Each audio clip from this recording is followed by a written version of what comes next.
BA Limited and DA Limited, both companies operate in the same industry. The financial statements of both the companies for the current financial year are as follows.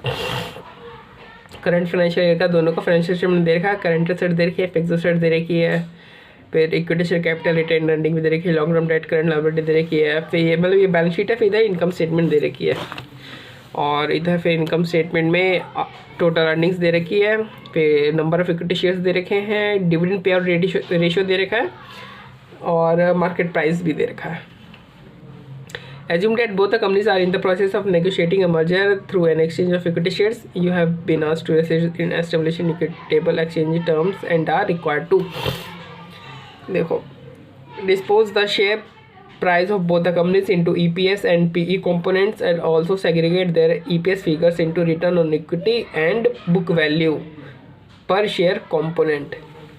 Book value. अच्छा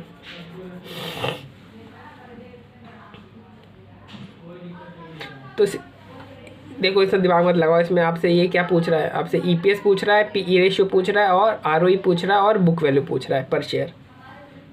ठीक है. ये language थोड़ी सी अजीब सी लिखी हुई है, आपको लगेगा पता नहीं क्या पूछ रहा है, बट ये EPS पूछ रहा है, PE रेशियो पूछ रहा है, ROE पूछ रहा है, बुक वैल्यू पूछ रहा है आपसे. तो सबसे पहले हम EPS निकालते हैं. EPS का फॉर्मूला क्या होता है? EPS का फॉर्मूला होता है earnings divide by total number of shares. देखो अर्निंग्स दे ही रखी है, टोटल नंबर ऑफ शेयर दे रखी है, इन दोनों को डिवाइड कर दो तो आपका EPS इतना आ जाएगा, BA लिमिटेड और DA लिमिटेड का. फिर हमसे PE रेशियो पूछा है. PE रेशियो क्या होता है? MPS डिवाइड बाई EPS होता है. ठीक है, EPS हमें पता चल गया, अभी ऊपर हमने निकाला है. PE रेशियो भी हमें पता ही है. नहीं PE रेशियो निकालना है. MPS दे ही रखा है 40-15, और EPS हमने अभी निकाला है. इन दोनों को डिवाइड कर दो तो आपका जो PE रेशियो वो निकल आएगा. ठीक है, PE रेशियो निकल गया. अब अपने को क्या निकालना है? अब बुक वैल्यू निकाल लो.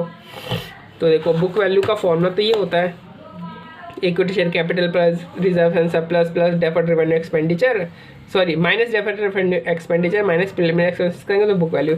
डेफर्ड रेवेन्यू और प्रीलिमिनरी एक्सपेंसेस ऐसा कुछ दिया हुआ है नहीं, तो यानी हमें सिर्फ क्या प्लस करना है? Equity share capital reserve surplus. ये देखो इक्विटी शेयर कैपिटल ये रहा, और रिजर्व सरप्लस ये रहा, इन दोनों को प्लस कर दो. तो क्या आया?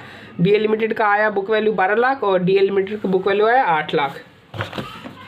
आ गया ना? देखो ये 12 लाख और 8 लाख रुपए आ गया. अब हम निकालेंगे अभी. अच्छा ये बुक वैल्यू पर शेयर था ना, तो इसको divide by number of shares कर दो. तो नंबर ऑफ शेयर्स हमें पता ही है 1,80,000, तो इसको 1 लाख से डिवाइड कर दो, इसको 80,000 से डिवाइड कर दो. तो बुक वैल्यू पर शेयर कितना आ गया आपका? इधर इसको 12 आ गया, इसको 10 आ गया.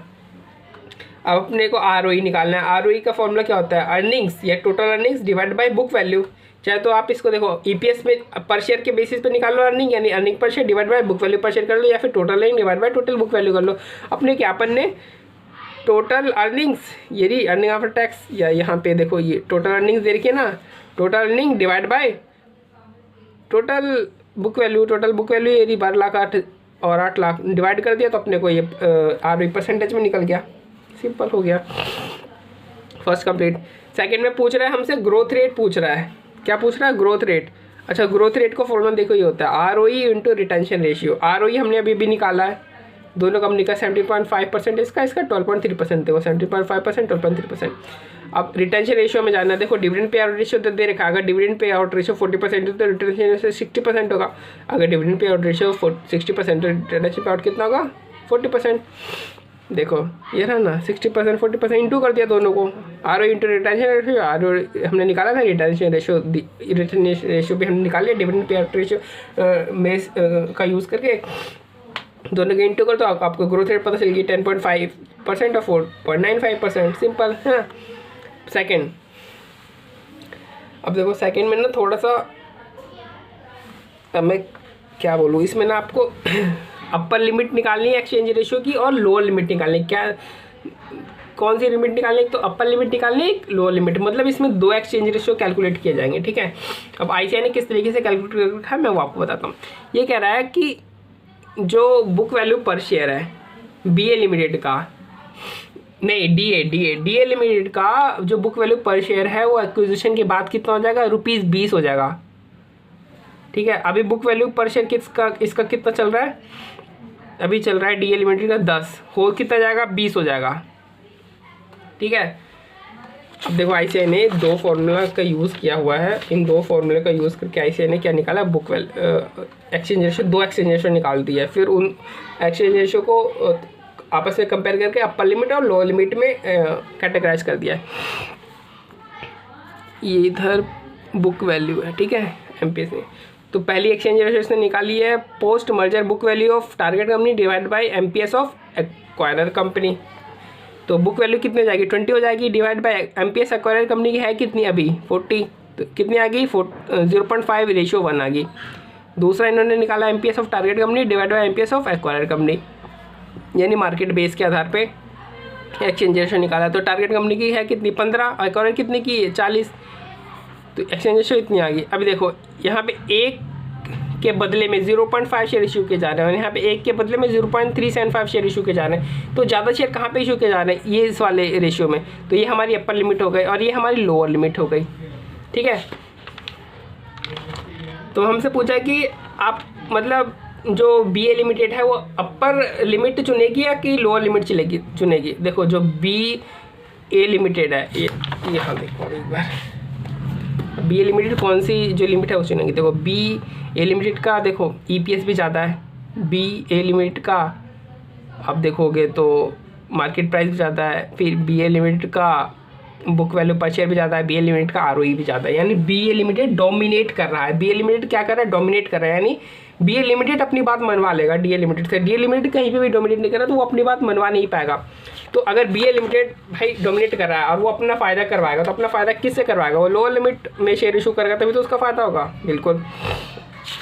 अब फोर्थ करते हैं, फोर्थ में क्या है, देखो फोर्थ और फिफ्थ। फोर्थ में पोस्ट मर्जर EPS और उसका इम्पैक्ट पूछा है और फिफ्थ में पोस्ट मर्जर MPS और उसका इम्पैक्ट पूछा है, ठीक है।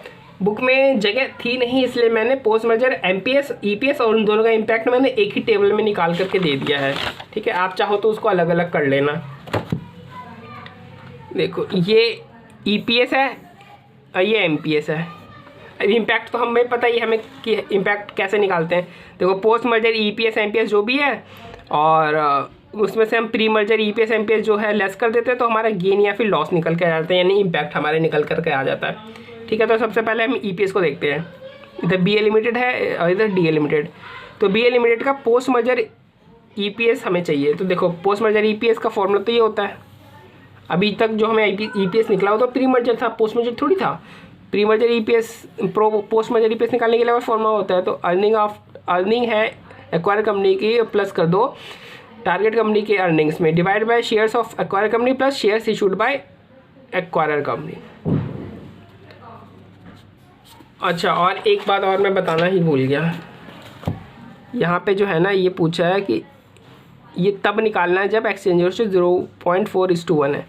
ये यहाँ पे जो एक्सचेंज रेशियो हमने निकाली ना अपर लिमिट लोअर लिमिट वाली और फिर BA लिमिटेड ने लोअर लिमिट चुनी है, इसको आप भूल जाओ। अब नई रेशियो फिक्स हो गई है, एक्सचेंज रेशियो फिक्स है 0.4:1 ये एक्सचेंज रेशियो। इस एक्सचेंज रेशियो की बेसिस पे आपको पोस्ट मर्जर EPS और MPS निकालना है।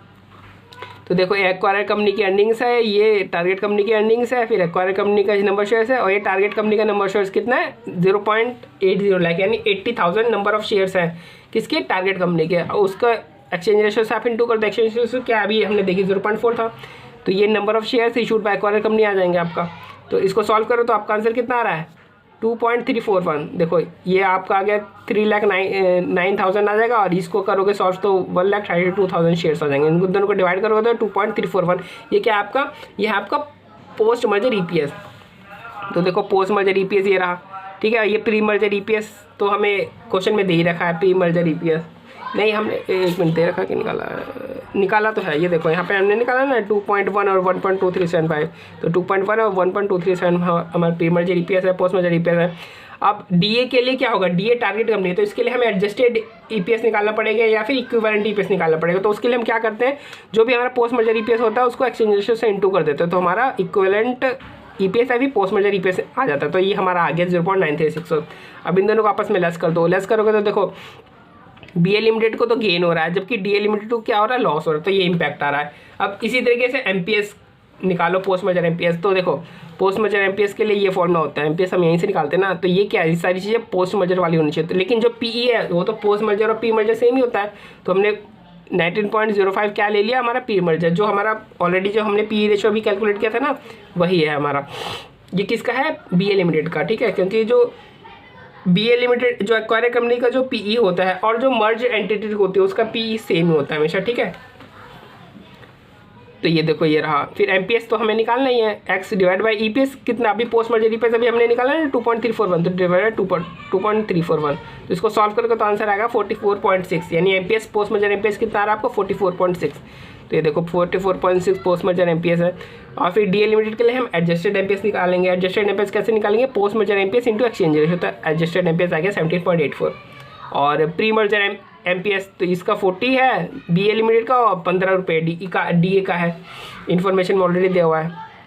लेस कर दो तो इसमें दोनों को फायदा हो रहा है, बीए लिमिटेड को बस ज़्यादा फायदा हो रहा है 4.6 का, और डीए लिमिटेड को कम फायदा हो रहा है 2.84 का, बट दोनों को फायदा हो रहा है एमपीएस में पोस्ट मर्जर में।